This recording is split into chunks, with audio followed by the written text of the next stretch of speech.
So this begins where we talk about what the third party's issues are. We've got the Green Party still in the race, and we've got the Libertarians still in the race. Joe Jorgensen is a Libertarian. So, a nice detailed plan. That's her. This is her vision for the future. Generations of Republicans and Democrat politicians have failed the people of America. I agree with that 100% Together, they've given us over $26 trillion in debt, trillion-dollar deficits, plus trillions more in unabilities, non-stop involvement in expensive and deadly foreign war. Exactly. What are wars for again?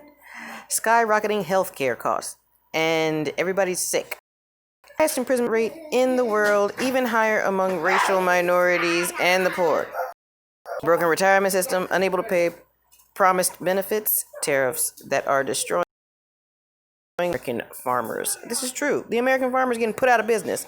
What the heck? So we done turned all people that have you lost your mind, and then you're gonna tax them and bill them and just run them. We need farmers. Why are we importing all of our goods when we have stuff here? Big government mandates and programs created these problems. To solve smaller, much smaller. I agree. The bigger the government think that they can just siphon cash from the American people's tax dollars. They tax us and tax us and tax us, but there's no representation. Where's the money going? It's not going to our schools, which educate our children, which empower our future. They're running us into the ground. It's dumber and dumber and dumber. I'm not saying that it's their responsibility to educate us, but good Lord, the family's abilities to educate their children themselves. It's just ridiculous, and I'm tired of settling. And quite frankly, you should be tired of settling too. You can go to her website and watch that video yourself. Neutrality and peace. Armed and neutral. That sounds good, fair enough for me. You can go deeper in this yourself. She will work to remove government barriers to replacing coal and power plants. Yeah, quite frankly, BP should not have a lobbyist in the Senate dictating where our money is supposed to go. If we believe in the science of climate change of any regard, however you want to spin it, whatever your stance is, the climate is changing. There's no reason for one place that was nice and cold one year and 16-foot snow drifts to not have any snow at all 10 years later. That means something's happening. And it's either our fault or business's fault or a combination of the two. I personally believe it's so many things. We're cutting down trees, building houses. Oh my goodness. Population density in cities is ridiculous, causing so many problems. Criminal justice and reform. As president, she will use her constitutional authority to end civil asset forfeiture. Yeah, we don't need to take their stuff.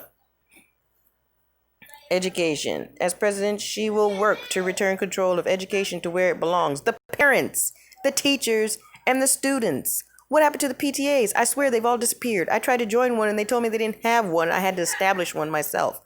What? That was one reason why I didn't enroll my child into public school. So I might as well just homeschool them in the first place.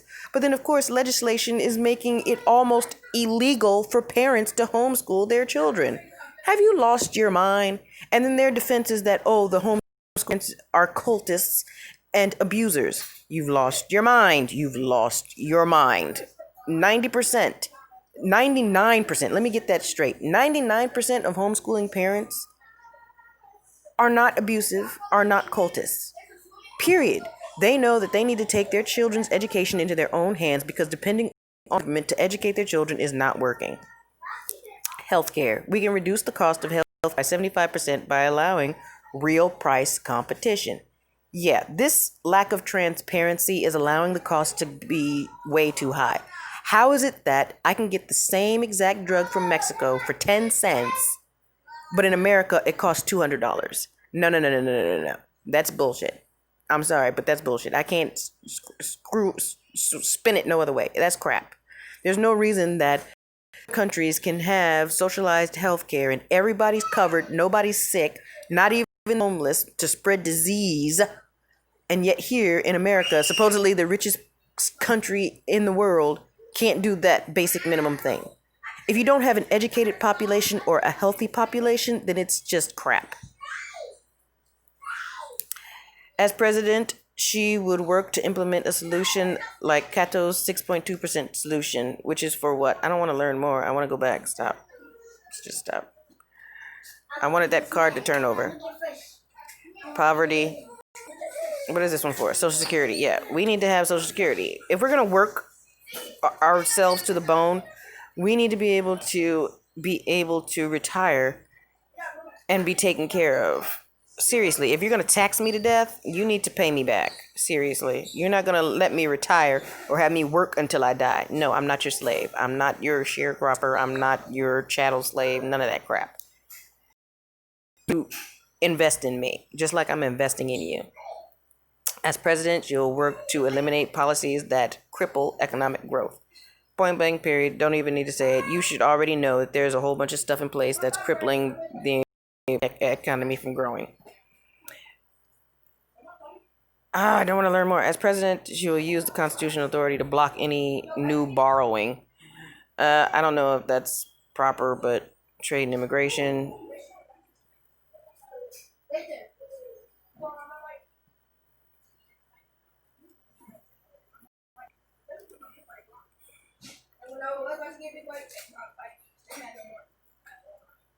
The more people that we have on the streets, the less economic growth we're going to have. So as president, she will do blocking. That's for that. Trade and immigration. As president, the freedom to trade and travel are fundamental to human liberty. Exactly. If you can't travel, that means you are imprisoned in the state of which the city in which you live. You are still a prisoner. You should be able to travel freely. Period. Oh my goodness. I thought the brakes were broken. As president, she will tirelessly work to slash federal spending and let you keep what you earn. I don't necessarily agree with that, but you should be able to keep more of what you earn. You need shoes. And take your shoes with you. Quite frankly, I think that the richer population, it should go back to how it was before, where the richer population had to pay a 28% tax. But quite frankly, I think that if everybody had to pay a 28% tax, even me making $32,000 a year, we'd have more money in the coffers to actually pay for stuff that we need. The rich having a 2% tax is stupid as heck. Period. And I'm all for Andrew Yang's VAT tax as well. So if we can get a combination of those things, we'll be good to go. As you can see, she's got some other videos on here. The gig economy, that's seriously up and coming and important to listen to. She's on the crisis. Yeah, they all make sense to me. The majority of them. 90%. I think I had a problem with what? Taxes and spending? That's not too bad. Find his shoes and take them with you. Give it to me, they're right there.